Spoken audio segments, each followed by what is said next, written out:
Ну все, поехали.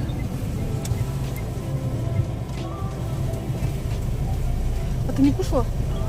Я завтракала. Сейчас, видимо, уже... Коллекцию чего? Ну вот эти. Тигров?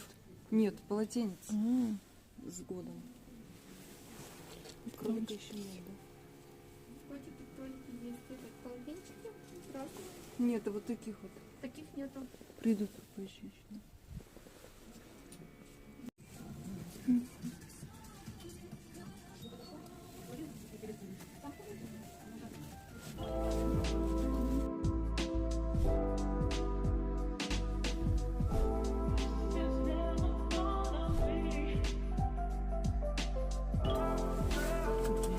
О, горячая. Про себя.